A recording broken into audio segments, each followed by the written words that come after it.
I have heard it said, evil is nothing more than good's absence, as if evil was the darkness to good's light. A comforting thought, I imagine, for those seeking redemption. But, I tell you, put such thoughts from your mind. You need only peer into a demon's eyes to know evil is not some vacuum waiting for virtue to come and fill its emptiness. Asmodeus. I keep several rooms for grim reflections such as this. One rests in Faerun, where the hearth behaves itself, and my tea warms swiftly. Another circles far above. This evening belongs to Collier, a floating metal sphere that drifts around the central earth moat. From Toril, folk glimpse that world as a grey and white herald hugging the sun's bright shoulder, while Anadia plays its partner. Sages call the pair the Dawn Heralds. When I weary of stars and suns, I slip sideways into a snug pocket of elsewhere, my safehold, where echoes of threats refuse their invitations, and my quill never runs dry. From such heights, a man can pretend to see the whole. The weave of worlds, the braided pathways between planes, the long footprints of devils and demons stamping across eternity. Pretending serves on occasion as a rise toward truer sight. Let an old man guide your steps through a devil's rise to divinity, one where minds are stolen and perhaps a lesson is foretold. Chapter 1. The Fall. The year of blue fire, 1385 by Dale reckoning, came upon us like a caravan lantern kicked into a dry barn. A single wicked spark, the rafters aflame, then the sky itself a roaring kiln. Siric's dagger found Mistra, and the weave screamed as a harpstring might when plucked past its position of tension. Towers I had wandered in dreams, and the prayers I had once delivered shivered into the endless void and flew apart. Whole halls bloomed outward as chandeliers of death. Thus ended Dwemerheart, a realm of runes and quiet grace, destroyed due to a single dagger stroke. In that same breath, another tale began. Azoth, stern of brow, thoughtful of hand, keeper of the patient lesson, and patron of wizards, stumbled from the shattering like a scholar hurled from his own tower. He forgot what it was to be human, what it was to not wear the god's mantle. He forgot what it was to crave power. And so he was not there when her rivals came for his queen. Down, down, the wizard fell, from heights of the heavens to the depths of the hells, the fabric of the very plains tearing as he passed. And perhaps then, it was a fitting punishment for the wizard who forgot what it was to want, that he landed broken at the feet of one who was nothing but ambition incarnated. Asmodeus watched that coin tumble, and the Lord of the Nine sought to drink in that potion of divinity. A simple sentence, aye, though the deed reshaped more than one throne. The Lord of Nessus had long craved a place among the divine. Millennia had fed that hunger, each century a whetstone for his will. Through Azuth's essence, Asmodeus glimpsed a pathway to what he had always craved, and through a fusion he saw his rise to divinity laid right before him. Yet the draught did more than sate his endless appetites. Essence mingled with essence, a braid rather than a simple theft. Two wills within a single sovereign frame, the archfiend's iron, the wizard god's measured light. Across most days, Asmodeus held the scepter, his temper cool, his plots many-layered, his voice velvet over the wizard's blade for release. On rare turns of fate, though, the hand that grasped that scepter changed. Azuth's discipline surged, steady as a wizard's ink line in a spellbook, and the body of Asmodeus moved with habits forged in libraries and sanctums, rather than in his pits and courts of the Nine. Hell's keen-eyed pit fiends and Erinyes saw these intervals and whispered. Some swore their lord had grown mad, while others spoke of veils, of possession from the abyss, of secrets so perilous, even Nessus feared them. Unrest took root, a thorn bush across the black marble. I tell you this with the weariness of one who has debated the archfiend face to face and shared wine afterward, only to count the cups to ensure sanity. Asmodeus delights in masks that are truth spoken at an angle only he is aware of. A fused divinity suited him. One voice for his command, another for an alibi. A chorus that could sing piety to one audience and ruthlessness to the next. Even so, somewhere within that crimson gaze, a lamplight flickered, scholar and pale. I have glimpsed it. Call me fool or a wise faithful. I have peered into worse abysses than a tyrant's eye. Toril, meanwhile, reeled. Where the blue fire ran, fear grew. The ritual of the Toril 13 came to its close in that same tumultuous year, and the folk we now call tieflings bore the mark of Asmodeus, shared caste of horn and tail, their lineage gathered under a single infernal heraldry from this point onward. The Lord below sought more and angled for reverence, for the weight of prayers to match the weight of devilish contracts. A people's patron, or so the pitch went, with sanctuary for the guilty, and a ledger clean enough to pass for mercy. The plan promised the elegance of the upper plains. The harvest proved thinner than his hopes. Tieflings remained a tapestry of persons, rather than a choir bound to a single hymn. Asmodeus had already seized what mattered most to him, in any case, a seat among gods and a stage vast enough for plays that would take ages to unfold. He then turned the fear of divine punishment upon mortal souls. Hide your stains with me, as city clerics and devilish pacts gave credence to his twisted promises. From Icewind Dale all the way to Thay, he spoke to his clerics, lay sins upon my altar, and I shall lock your deeds where even angels will be mislay or be led astray. Here, an old mage must pause. I have watched schemes rise and evaporate into faint haze by high sun within silvery moon. I have also seen a single seed of terror grown into an orchard. Asmodeus understands this concept in his own vignette, except his with devils and worse abominations. Meanwhile, the two voices in his mind continued their masked gavotte, one hand crafting decrees with infernal precision, the other hand, on rare occasions, tracing sigils that recalled arcane classrooms, gentle corrections, and the simple grace of a well-cast spell. What of me through these days? I gathered the shattered remnants of Mistra's songs, where I could, humming them through cracked lips, coaxing threads together as a spinner might in winter. I mourned, grief can share a room with duty without quarrelling. I listened when rumours trekked across the realms, archdukes uneasy, pit fiends measuring silence, lesser devils hedging wages in whispers. I heard, as well, the mortal fears, the tavern murmur that the gods punish, the roadside prayer for guilt to vanish through clever ritual rather than through their amends. Asmodeus's pacts and falsehoods found ears eager for an easy solution to their pain. Yet, amid all that, there remains a truth that comforts and chills in equal measure. Divinity is power tempered by story. A god devoured and a god ascended, intertwined within one skin, can still be guided by tales told about them. Call Asmodeus a savior, and he will wear that mask until the mask guides the devil. Chapter 2: The Civil War and the Abyss. Cartographers of the plains pride themselves on tidy borders. The multiverse favours smudges within the torn pages of history, in the wake of Dwemerhart's ruin and the crown. Asmodeus drank from Azuth's light. The Lord of Nessus pressed a palm upon the world axis, and the parchment sank.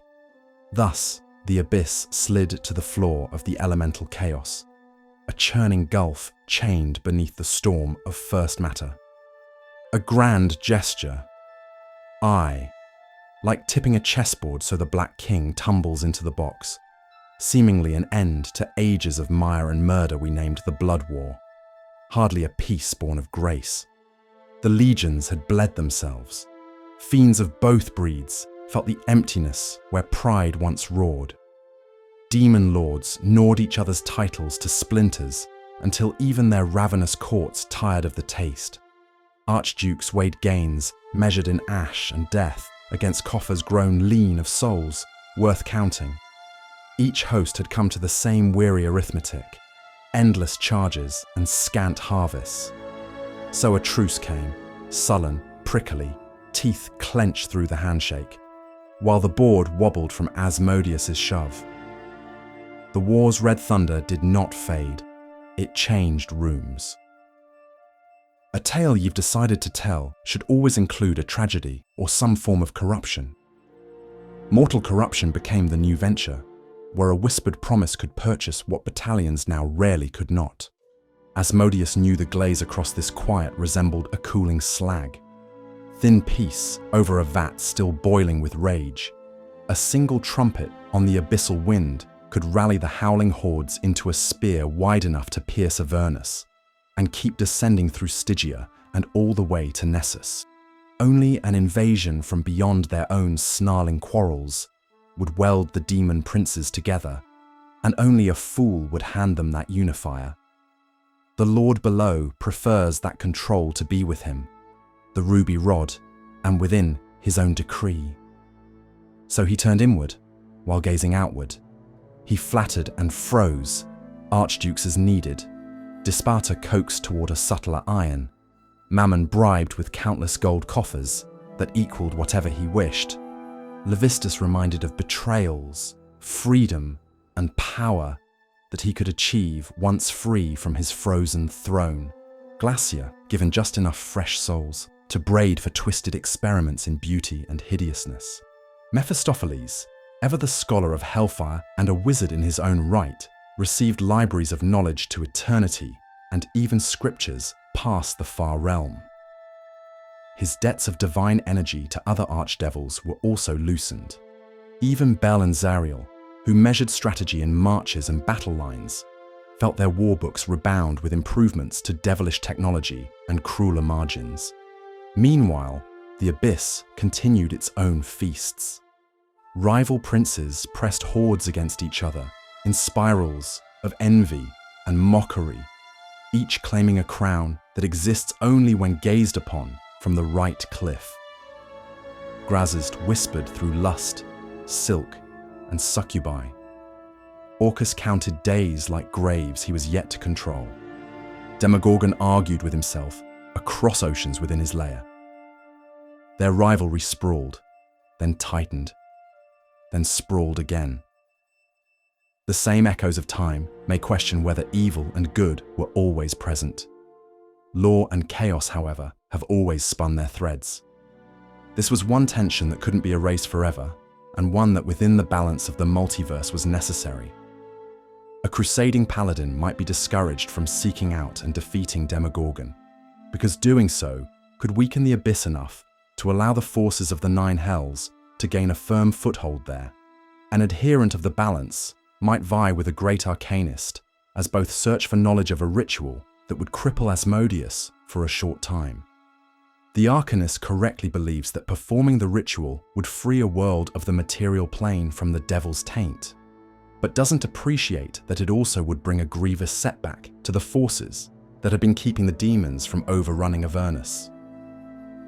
For there is no redemption, only treason against the side you were born to serve, and both sides weren't going to transverse. In certain hours, when Azuth's lamp flickered within that shared flesh, I fancy the plans shifted by a hair. A treaty clause gained a scholar's caution. A legion's route bent a finger width to spare a library whose shelves remembered old hymns to measured magic. A lord of hell can savour elegance as well as cruelty when a wizard rides within the same skin. Even so, the overall motion remained infernal. Consolidate, prepare, gather breath for a future war that would set every banner to snapping upon the Abyss once more. I walked through Avernus during this quiet and heard Cambions whisper in unison, the way reeds murmur when wind rehearses a storm early. I sipped devilish wine with a factor who claimed the truce had doubled their profits from mortal vices. His smile trembled when I asked whose profit ledger holds steady when demons agree on a target again. I traded a spell for a rumour from an imp who spent evenings upside down under the eaves of courtrooms. His Majesty desires a war that begins on his motion and the hour he decrees. With his ruby rod upon his chosen field, the abyss will fracture when all 9 layers are unified. They are just deciding the path, whether it be through the infinite staircase or the river Styx. We are thrilled to restart the offensive. Thus the era turned. The Blood War's roar shifted into action. The abyss seethed beneath the chaos. Asmodeus husbanded strength for the reopening of the dance, eager to call the tune rather than merely the keep time. Whether that tune would favour devils or drag them into the same roaring pit they once nudged downward, well, the next verses shall walk those stairs. For now, mark this. Peace among fiends resembles winter ice on a river. Smooth to the eye, sure underfoot for a few brave steps. Then, should you stride too far, water deep enough to drown in, both in breath and in soul. Chapter 3, Divinity. By the winter of 1486 DR, a quiet glow returned to the lamp I had long associated with stern brows and ink-stained fingers. Azuth's strength gathered, he recruited his power, and finally reached out to his followers, and at last he set hand upon a mortal soul, Ilstan Niaril, chosen with the care of a master, selecting a quill for a delicate script. Across the same span, Asmodeus remained undiminished, his crimson sovereignty steady, countless souls serviced as his currency, as a seal upon black wax. Yet the body they shared began to waver between scholar's poise and tyrant's stillness. 2 essences jostled within one throne. Every surge threatened a more permanent blending. A single god composed of discordant aims, with consequences that would have shaken every archduke's calculus and spilled trouble across the plains like sour wine across maps. The balance of the multiverse required a directional aim from Asmodeus, and within a split consciousness, this was impossible. Ilstan perceived the hour's peril with a courage that only a knowledge of the weave and the fundamentals of the schools of magic allowed. Faraday, devil-tainted and clever, stood beside him, chosen of Asmodeus by scar and coincidental circumstances, but for whatever the reason, an ally by choice. Together, they sketched a separation spell, alongside a divine spark. Divide both essences, save the flame, prevent an infernal succession crisis blooming into a war that would seek an unsubstantial purchase of souls in the material plane. Their plan required an elder name from Unther's long memory. Through Kapeshkmolik Dumuzi, Enlil's chosen, a dragonborn with dark grey scales and the steadiness of granite, they reached the old storm god. Asmodeus received the terms with eyes fixed upon every term and verse within the script, the purpose, a rebirth of the old god of wizards. He understood that Azuth would press for escape sooner or later. He also preferred an outcome, a performance with the scenery of his own design. Thus, a pact emerged fit for a jurist's delight, permission to consume the divine spark of Nanasin in exchange for releasing Azuth and returning the moon god to life in a diminished, deathless shape. One deed for sovereignty, one mercy for the balance, one clean line where tangled threads once chafed. So the Lord below gained godhood, unalloyed, rather than a crown by fusion and disharmony. Azuth, meanwhile, would breathe again as himself, mind unclouded, hands free to teach, his divine essence now trimmed to his own flame. I will grant Asmodeus this. He favours arrangements that gleam from multiple angles, each facet an advantage. Hammer 10 of 1487 DR carried the weight of a verdict. Gerard Thymar rose like a many-tiered anvil under stormlight, the first Timantha and Unther war grinding outside its plain-chiselled walls. Within that adamant order, Ilstan offered his life with a calm measure, setting down a final clause. The ritual came, sigils traced, oaths spoken, powers braided, then parted. Azuth stepped from the shared skin as himself once more, grave and luminous. Nansin rose anew in immortal flesh that carried the memory without the burden of worship. Asmodeus stood afterward with his divinity intact, one that now owed nothing to a houseguest, a crown seated by the deed, and within the fugue plane, and in the halls of the crystal spire. Jurgel's quill did what it often did not, erased a name from his ledger, for Azuth's time within the stars had not yet blinked out. From that hour, the lamp burned with two separate flames. Azuth returned to the long labor of caretaking magic's dignity. Asmodeus enjoyed a stature few can challenge across centuries. His schemes gained a smoother stride, while the 9 hells measured their steps in response. Harmony hardly ruled, although catastrophe lost its best excuse. Even so, a reordering waited, titles to adjust, chains to reweight, prides to soothe or sharpen. Chapter 4. A reordering of hell. The second sundering left more than stars falling from the night sky. It left thrones leaning a hair to one side, as if listening for fresh oaths. In that unsettled hush, Asmodeus adjusted his house. Titles breathed, chains were weighed anew, audiences lengthened or curtailed according to the hour. The Lord below stood further apart from mortal petitioners. Divinity grants distance as easily as it grants reach, while courtiers learn to read a silence as if it were a paragraph. Even so, the abyss heard and seized the opportunity. Their hordes gathered, from Glabrezu to the Hezru, all the way to the Goristro. Standards rose from the first layer of Pazuzu to the Shadow Sea on the 89th. The first clashes surfaced through mortal proxies, Timantha and Untha grinding steel while powers older than both measured angles behind their banners. Avernus felt the tremor first, as always.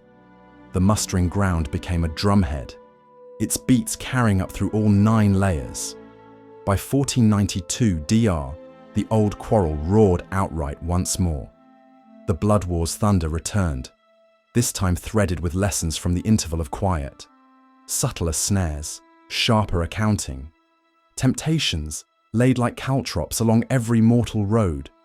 Avernus required a hand that turned fury into order with a single command. A hand that welcomed the charge and answered it with formation rather than frenzy. Bel, long the Iron General, failed to raise a defense that satisfied the new divine calculus. The breach between expectation and result widened, and Asmodeus acted. Zariel rose. Re-elevated to the archduchal seat she once held, the fallen angel stepped into the command as if the chair remembered her weight. Her former life as an angel and warrior in the heavens gave her a special kind of hatred. This was her purpose, and better yet, she enjoyed it. The fires of Avernus stoked once more. Devils began their formations. Where Bel had relied upon the accumulation of defense, forts layered upon forts, engines nested within Hell's infernal designs, while Proficient lacked the zeal of forward action, Zariel altered this purpose, carving lanes of advancement and lanes of slaughter with equal clarity. Trumpets answered her before messengers finished bowing. Pit fiends saluted with a precision that felt almost like prayer, their lust for power back within their devilish design. Even the sky over Avernus seemed to lean toward her standards, eager for a clean line of battle after years of watchful drills. Bel receded to the forges and councils. Failure in Hell seldom ends with exile alone. It ends with usefulness reassigned, pride folded into a dutiful service, whether willing or unwilling. Ye may state that Bel was following his master's decree, but intuition of the 9 Hells' designs and machinations is a wisdom few outside Mephistopheles rarely hold. Meanwhile, the wider board of law and chaos adjusted. edicts shifted half a clause at a time. Certain dukes discovered that audiences lengthened when they brought reports of mortal corruption efficiently tallied, whereas parade ground boasts drew only a patient smile. Rumours drifted that Desparta's laws acquired fresh footnotes, that Glazier's courts learned toward more braided elegances, with cruelty so tight that defendants thanked their jailers. Further tales spoke of Mephistopheles' plans that cooled certain fires within some devil's ambitions to bank on hotter ones. I will leave the rest to time's unveiling. Hell prefers its reshufflings whispered through 1,000 small hinges rather than shouted from a single balcony. I watched Avernus under Zariel's star and tasted iron in the air, discipline with a scar's memory. With Asmodeus no longer split on his designs, his lust for complete control over the planes increased further. His cool complacency, a trait he once had in his prior combined divinity, was lost, and his ambition stoked once more. Thus, the lamp that split in Gerardtimar casts two distinct lights across the planes. Azuth now tends spellcraft and the weave's consequences with a teacher's gravity. Asmodeus arrays his layers, crowns and legions with a chess master's patience. Between them, the mortal streets of Toril still decide much.